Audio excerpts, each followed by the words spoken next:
JustLiberty.org.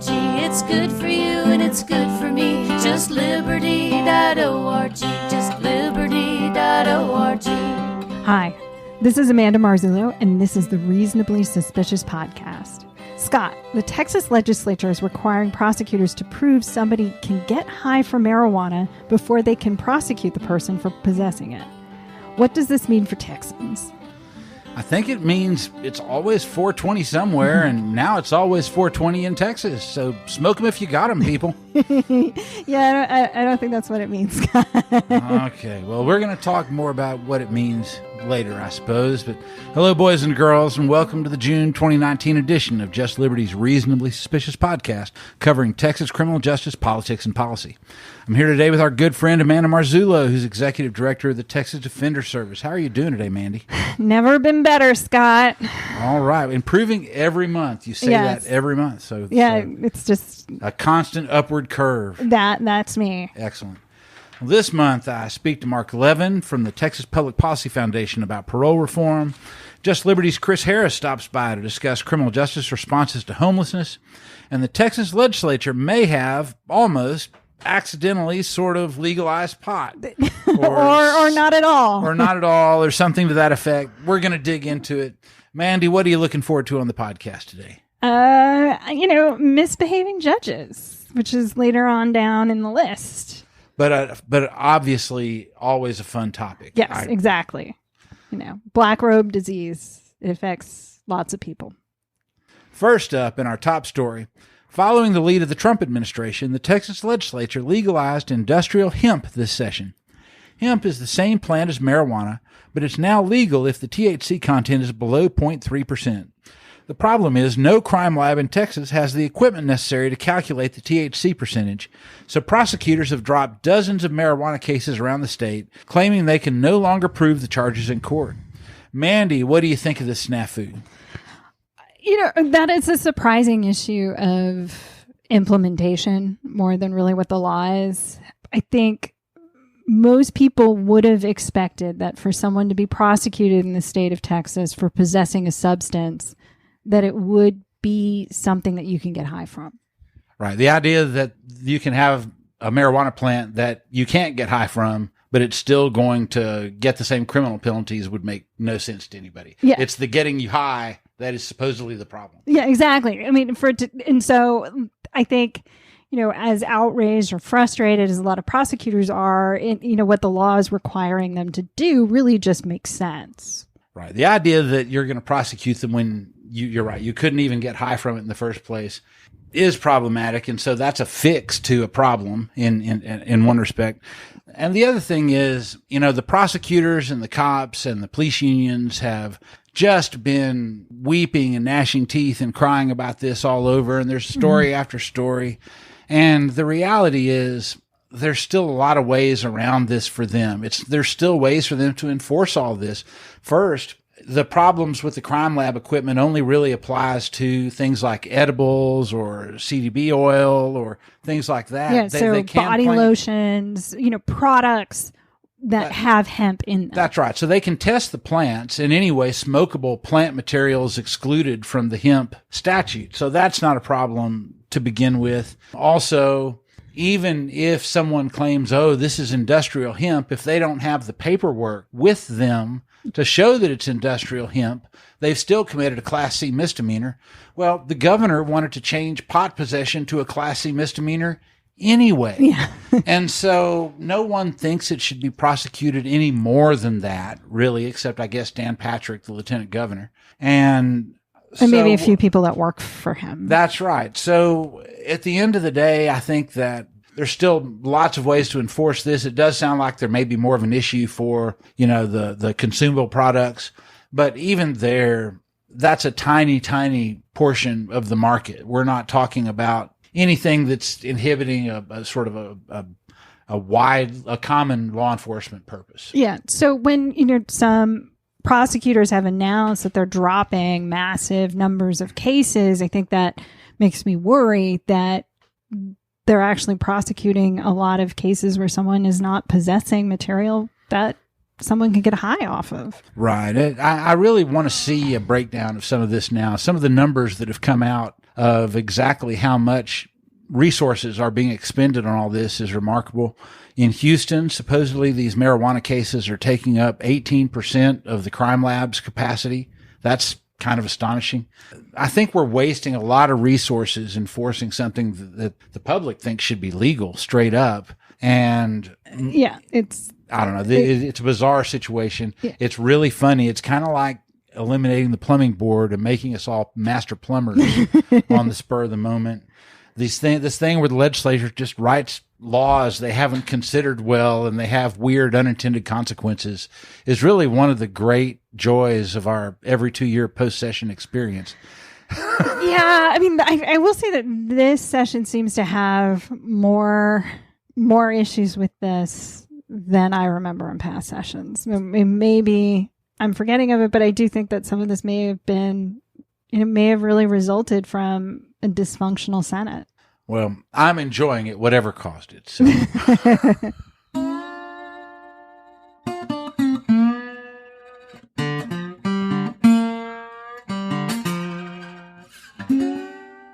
A misdemeanor court judge in San Antonio named Wayne Christian had a probation revocation in a DWI case overturned by the Fourth Court of Appeals because he routinely excludes prosecutors from the probation revocation process, negotiating himself on behalf of the state and refusing to hold formal hearings even when defendants request them.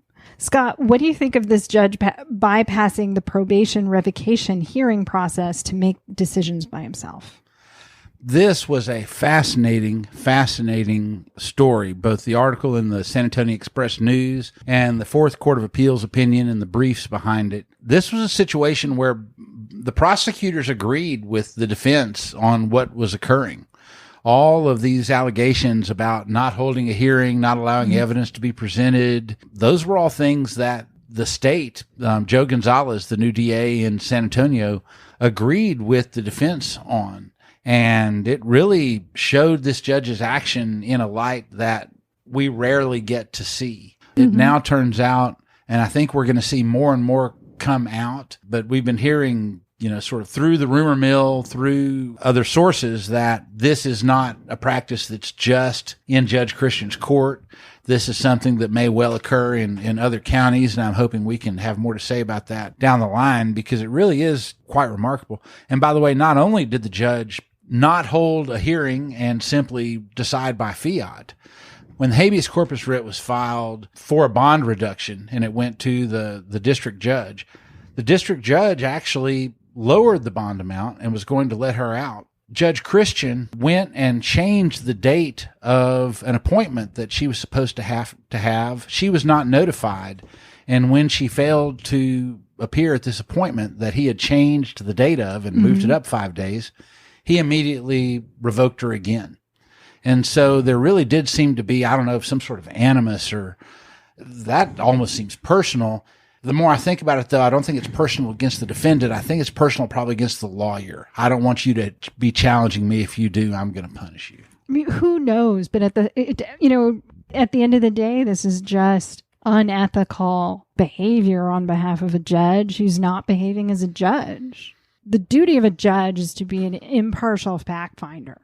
And that is not what's happening. He literally refused to allow facts to come in. Yeah, exactly. So he's eschewing that responsibility in every way and really, at the end of the day, kind of eroding our judicial system. Right. The court said there was less than a scintilla of evidence supporting the revocation because he had allowed no evidence to come in whatsoever. He didn't allow the prosecution to submit evidence, and he didn't allow the defense to submit evidence. It was just, I'm going to revoke probation on this person. He didn't allow the prosecution to speak.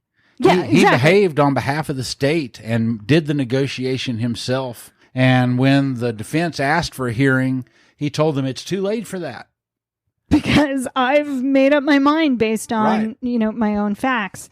So this is unethical behavior. I think it violates the canons of judicial conduct. It's disturbing. And the allegations that it's happening on a regular basis in front of his court is even more disturbing. Right. And I think that there's a lot more to come out of this story. I want to see what the State Commission on Judicial Conduct does with it, because it seems to me he's clearly violating his duties as a judge. I want to see if the state bar does anything with this, because honestly, what are you doing with an attorney's license if you're just going to straight up ignore the law and do the sort of thing on your own? I want to find out how often this happens elsewhere, because again, when this story came out, one of the things that happened was defense attorneys around the state said, that happens in my jurisdiction too. And we're starting to hear those stories. So I think this story was more like a starting gun than the end of a story, right? It may have been the end of the story for that DWI defendant, but it was a starting gun for a bigger story on these motions to revoke.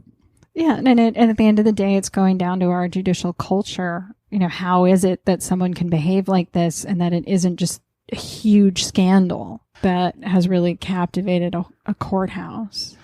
And the final thing I should mention on this that I find just amazing, all of the pictures of Judge Christian in this story are of him. He happens to operate the Veterans Court in San Antonio, and he runs the Veterans Court wearing a camouflage robe. He actually has a robe that he clearly had custom made in military camouflage to wear on the bench. And he wears this for photo ops and to perform judicial duties in the Veterans Court. And when you first see it, I almost thought that, it was a joke or somebody had put in, somebody had photoshopped it. No, that's him. That's the guy. Yeah, I don't know what to make of that. So this is a quirky fella, I guess we can say to begin with, who's really sort of making his judicial post his own, shall we say. Yeah, he's definitely. And he might have taken that a little bit too far. Yeah, absolutely.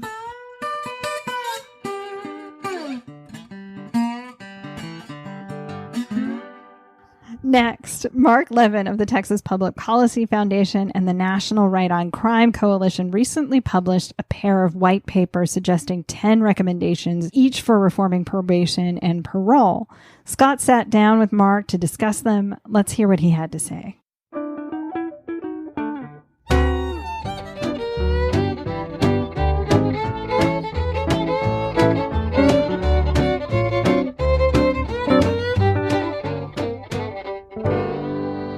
All right, I'm here today with Mark Levin from the Texas Public Policy Foundation. Mark, thanks for talking with me today. My pleasure.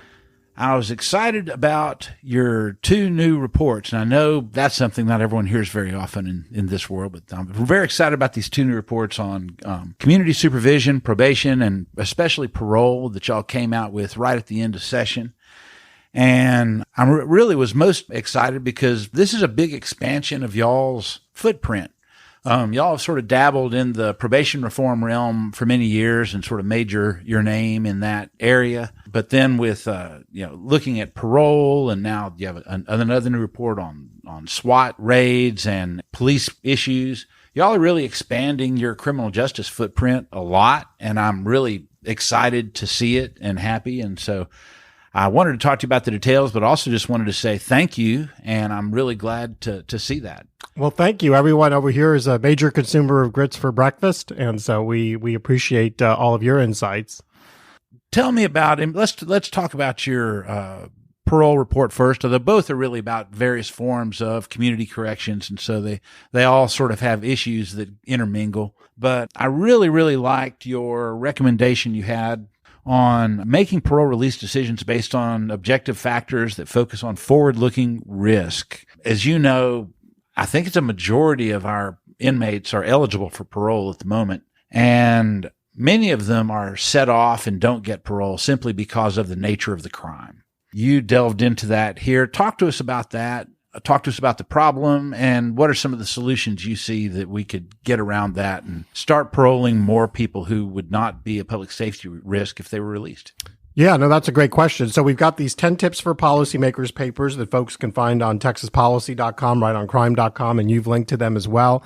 And, we provide, as the paper's title would suggest, 10 tips in each of them for policymakers, but also, frankly, the public, on how we can improve probation and parole.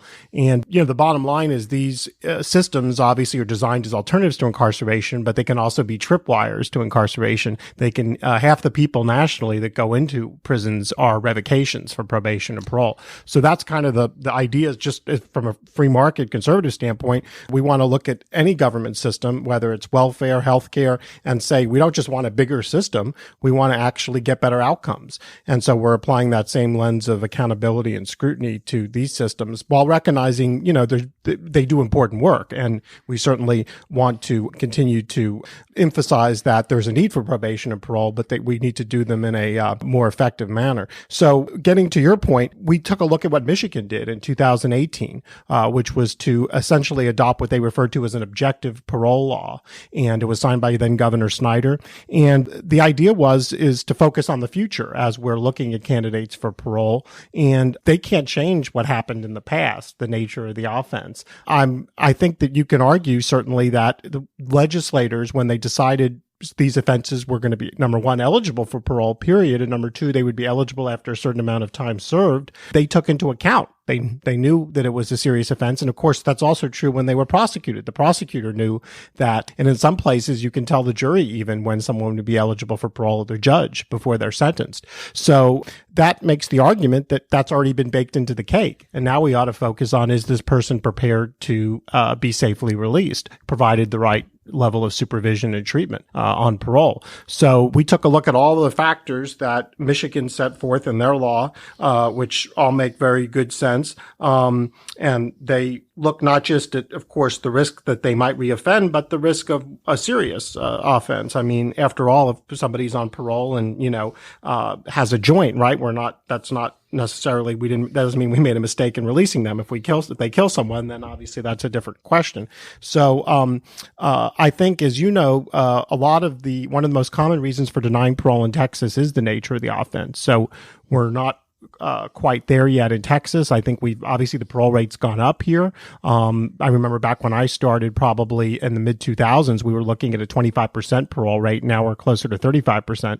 So, and we have 15% when I started. Yeah. And we have thousands fewer new crimes by parolees than a decade ago. So we've increased the number of people on parole and we have fewer new crimes. So it's been a successful trajectory in Texas, but I think we certainly could go even further. And then finally, it's just important for people to know the length of time someone serves in prison has no correlation with recidivism reduction. Even a year in prison is more than enough to complete most rehabilitation programs. So that's not the issue. Obviously, there's an incapacitation effect of prison, but a lot of these folks have already reached an age where they're beyond their crime committing years. And there's increasingly accurate assessments that parole boards can use to really, with not 100% by any means, but with some degree of precision, to be able to predict what somebody's risk level is upon release. That's right. Somebody said recently that people age out of crime the way they age out of skateboarding.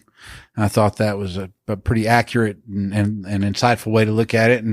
And similarly, once someone gets out on parole or once they're on probation, usually you can tell within a couple of years whether or not they're going to succeed on supervision. Some of these incredibly long probation sentences, or just paroling someone, but then having them spend decades and decades, on supervision. Those outer years of supervision are not providing much public safety bang for the buck.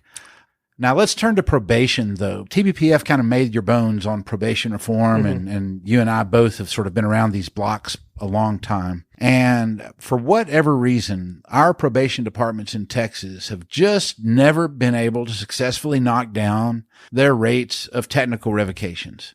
Parole did it. Parole was able to bring them down dramatically, but still about half of the people who are revoked from prison or to prison from probation in Texas have nothing but technical violations. They haven't necessarily committed a new crime.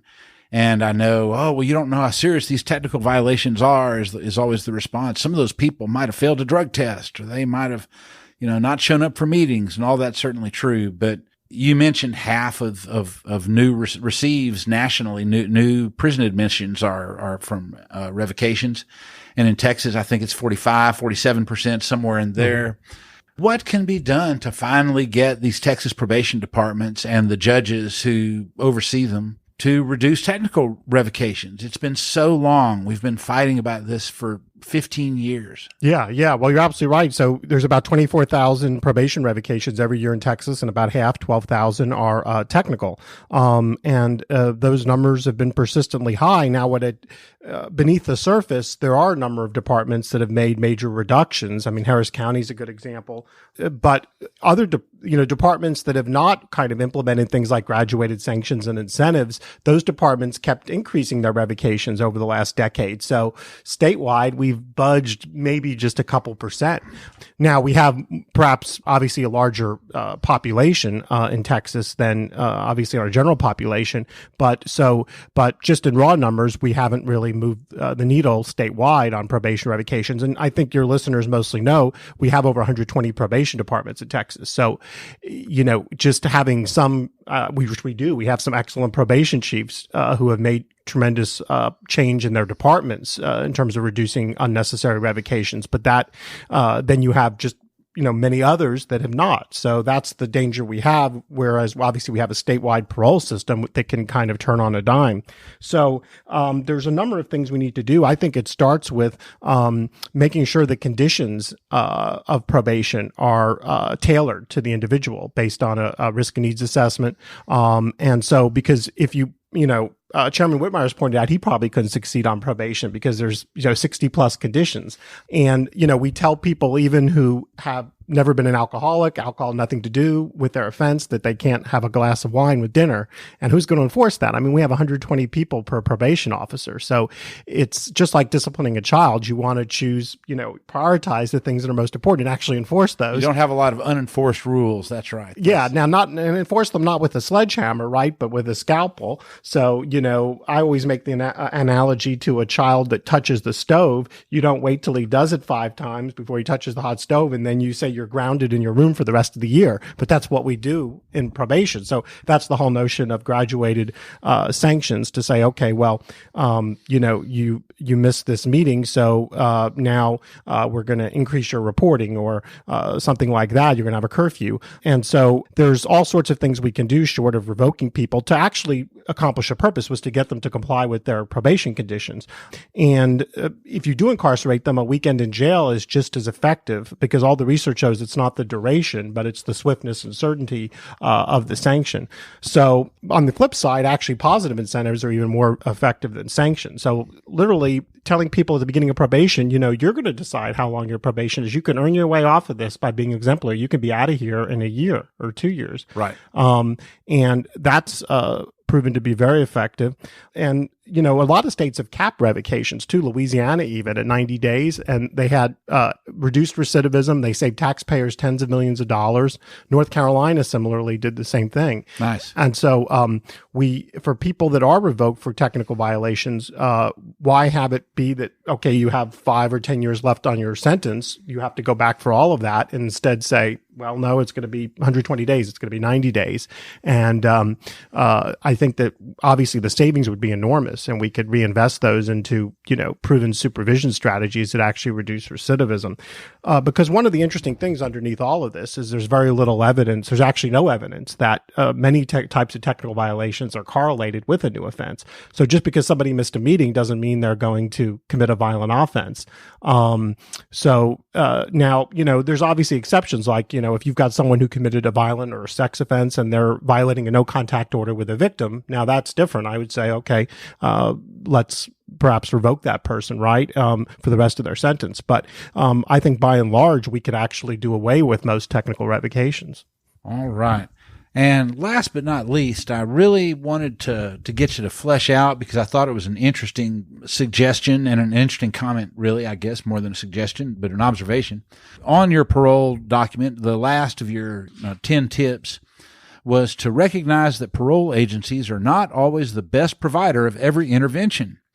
God forbid that the criminal justice system can't be all things to all people, and consider a role for nonprofits with strong community ties. And you mentioned the Colorado legislation, which I'd learned a little more about recently, and how really integrated their reentry programming and parole programming has become with some of these community organizations and community initiatives. And that really is different from what we've done which, when we did our big, probation, parole reform to limit revocations, a lot of that went to, new private prisons for some of these short-term, revoke you for 3 months instead of, the full term type things at the intermediate sanction facilities. But we really didn't use this community organizations approach. So what would that look like? It's so fascinating to hear Texas Public Policy Foundation endorsing this after having heard basically some liberals out of Colorado endorsing the same thing. But when I read it, I see exactly why it's a bipartisan approach, right? I mean, it checks a lot of boxes. So talk to me about this approach. Yeah, well, I mean, from a free market standpoint, right, the idea is that government isn't best suited to deliver every service. And I think it's particularly true with some of the interpersonal things that really, it's easy to measure how many times someone met with their probation or parole officer, but the quality of the interactions is very difficult to assess. And I think there's also a need for mentoring. There's not everything if you're on probation or parole, you want to tell your probation or parole officer, I'm doing great. I'm not even thinking of anything bad. I'm not close to slipping back. But you could actually tell a mentor or a peer mentor something, well, maybe I am having some issues and you can help me with those. And so one of the examples, in addition to Colorado, I talked about is the Arches program in New York City, which is a peer mentoring for 18 to 24-year-olds on supervision. And they've got, mentors who may went to prison 20 years ago themselves, and now they've established a law-abiding lifestyle, but they have credibility as messengers to these young adults. And they've had a 2/3 reduction in recidivism with that program. And then Colorado was a similar concept, but a little bit different. But this is the WAGES program, Work and Gain Education and Employment Skills. And so essentially they carved out some money from the Department of Corrections budget to a general contractor, which enabled that the President General Contractor enabled them to have very small subcontracts to providers, some of which were run by people who, were formerly incarcerated. But for example, there's a kind of a one-stop center in Denver, and they do job training, a whole host of services, and they've had a 2.5% return to prison rate so far. So these folks are still on parole, but they're getting these alternative services or these additional services from a nonprofit that's really community-based, that has a staff who can identify with these individuals on supervision. So one of the things actually I'd like to mention is in Texas, we kind of took a similar approach to some degree last session, now this session, with regard to state jail reentry, because as most folks know, state jails, almost everyone is discharged without supervision. They're not eligible for parole. They can earn up to 20% in earned time from a 2011 law that we worked on. But so in 2017, we worked with Tan Parker and Goodwill and a number of other allies, Texas Criminal Justice Coalition, on this program this bill that Representative Parker passed in 2017 to say you could get out early from state jail on a pilot program, a little more than 300 folks, and you would be able to do your remaining time essentially in a work release program through Goodwill or another nonprofit. So it wasn't implemented until this session, because this session the legislature actually funded it in the budget. And so we're going to get pretty soon see that starting up, and what obviously we hope to see is lower recidivism, but also positive outcomes, higher employment rate for the 300 plus participants in this program. So I think that it kind of all goes back to this idea that basically it is called community corrections. So we need to put the community back into it. And when it comes to public safety, it's not just the government that is responsible for that we can engage, nonprofits, engage volunteer mentors. I mean, obviously programs, as we know, like Prison Fellowship and Prison Entrepreneurship Program, Bridges to Life. There's a lot of good examples of that here in Texas. And sure, tons of faith-based stuff. Yeah.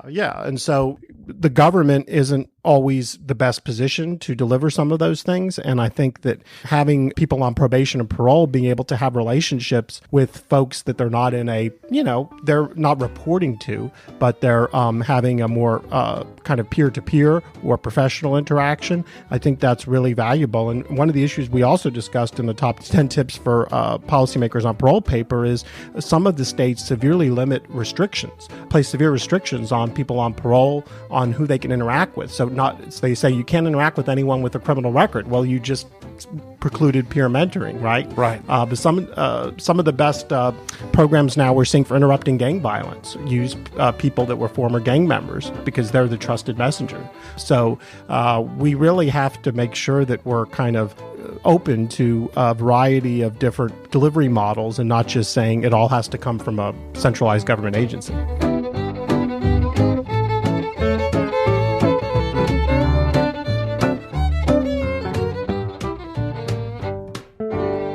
Next up, the city of Austin eliminated its no-sit, no-lie ordinance named at the homeless, while simultaneously authorizing a new shelter and expanded access to services. Just Liberty's Chris Harris sat down with Scott to describe local activists' Homes, Not Handcuffs campaign that led to this result.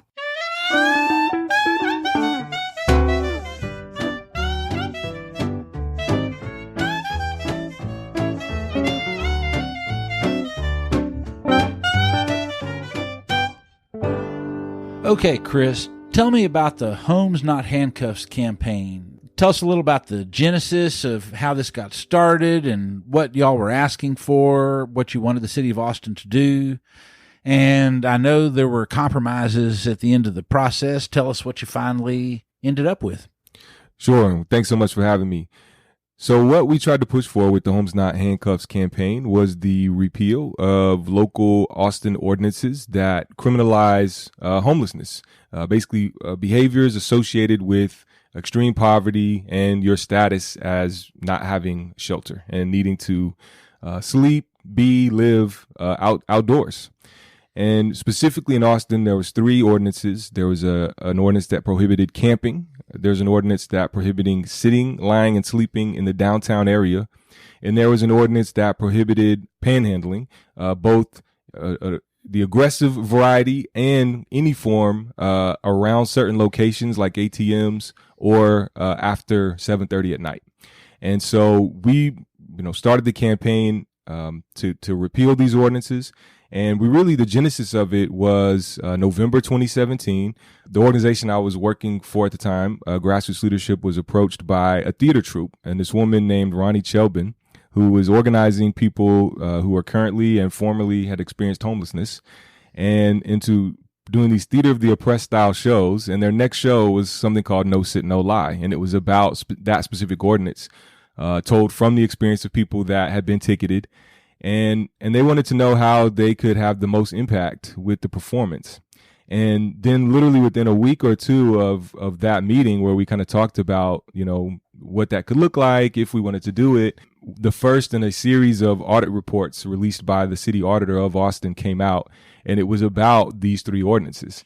And what they basically said was that they were costly and ineffective. They were creating a burden for people experiencing homelessness, which obviously we already knew. And they directed the city to fix them because they also might be unconstitutional. And so with that, we kind of launched the campaign, and 18 months later, we didn't get the full repeal, but we did get a drastic narrowing of all 3 of the ordinances that we think is going to be have a big impact, positive impact for people experiencing homelessness in the community. Okay, and the groups involved in the campaign were Grassroots, it was Texas Fair Defense, who else?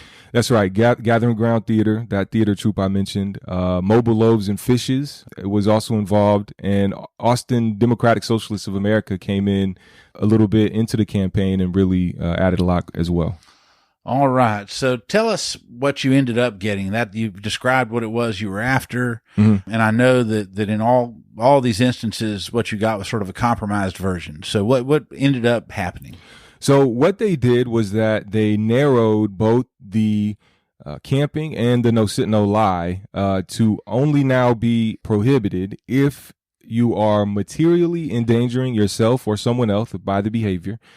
So, in the instance of camping, if you happen to be sleeping in like a riverbank and it's raining and it's going to flood, then it doesn't really make sense to criminalize you in that moment, but the officer does have like the authority to make you move, basically. And that was the example that we were given for why that would be applicable in that case.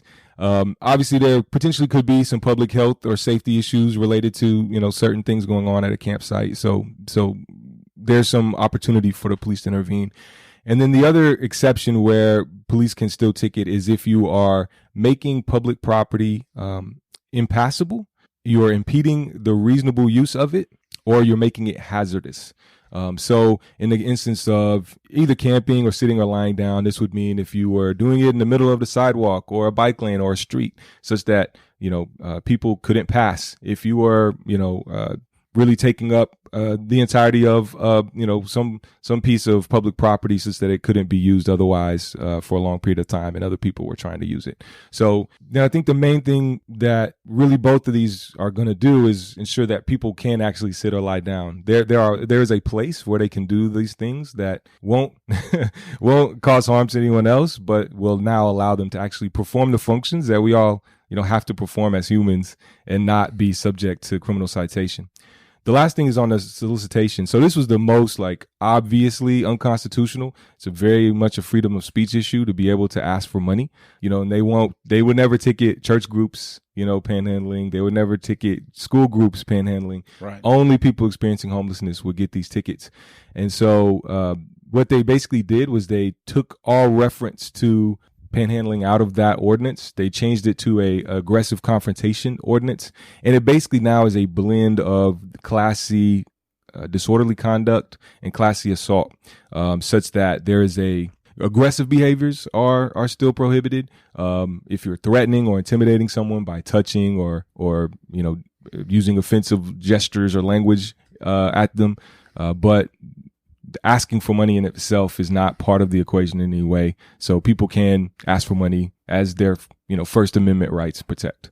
Well, the idea that giving someone a Class C misdemeanor ticket that they can't afford to pay anyway was going to solve people asking for change on the sidewalk was always this bizarre concept. I mean, unconstitutional or not, and yes, I agree, it almost certainly is. The just profound stupidity of the idea that is going to solve the problem, that's going to do anything but just end up with a bunch of homeless people in jail because they had warrants issued when they couldn't pay these tickets that you knew they couldn't pay when you gave it to them. They're begging for quarters. That's right. And you're giving them a ticket for $200 or something. Yeah. It really highlights, I think in one of the most explicit ways possible, how, as a society, we turn to the, punitive responses. We turn to police and courts and jails to deal with really social and economic issues. And so, I think that, there was a lot of folks involved with our campaign, that, as usual, when you have compromises that were really concerned about the level of compromise. And I think I shared that concern. But I think to hear the police chief come in, on Friday and talk about it, last Friday, right after the city council meeting, and talk about how this was going to fundamentally change, how they ultimately, as police, deal with people experiencing homelessness. It really highlighted the degree of victory that this is, and such that we're not going to be using police to really just to try to address homelessness anymore.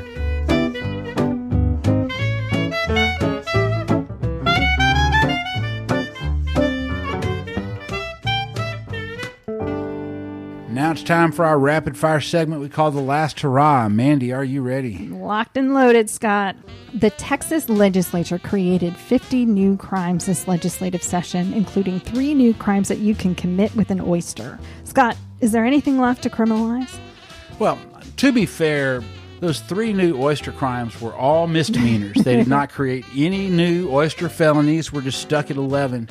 But we really have taken this overcriminalization thing way too far. 50 new crimes, many, many more penalty increases in addition to the new crimes. This is a one-way ratchet, and I really don't know what it will take to stop it. Comptroller Glenn Hager denied compensation to Alfred Brown after a Harris County court declared him actually innocent of the capital murder allegations that put him on death row for more than 10 years. Does his decision make sense? No. Hagar has awarded compensation to a lot of people who have been in the same exact position as Brown. Makes no sense. It's illogical. The judge, the prosecutor, everybody agreed who was involved in the case that he was actually innocent. This is largely, I believe, because the police union keeps busting it. And it's also not Hagar's position. He's not a judicial expert. Why is he looking into the validity of a judicial order? Why indeed? The Canadian Supreme Court has a fuzzy, human-sized mascot to promote the court, an owl named Amicus, which means friend of the court. Scott, what should the Texas Court of Criminal Appeals adopt as its mascot? Well, I had posed that question on Twitter, and our friend Elsa Alcala had suggested it should be an ostrich, which I thought was a fine idea. And so I had suggested the name Erratum the ostrich, the ostrich. Erratum being, of course, an error that you have to correct in your opinion after it's already been published. With your head in the sand. That's right. And so an ostrich with its head in the sand named Erratum, I think, is my current suggestion. But someone also suggested a piece of pocket lint with googly eyes, and I am open to that one as well. All right, we're out of time, but we'll try and do better the next time. Until then, this is Scott Henson with Just Liberty. And I'm Amanda Marzullo with the Texas Defender Service. Thanks for listening. You can subscribe to the Reasonably Suspicious podcast on iTunes, Google Play, or SoundCloud, or listen to it on my blog, Grits for Breakfast. We'll be back next month with more and hopefully better news. And until then, keep fighting for criminal justice reform. It's the only way it's going to happen. Shout out to Mark Levin. Thanks a lot for doing the interview. I enjoyed it.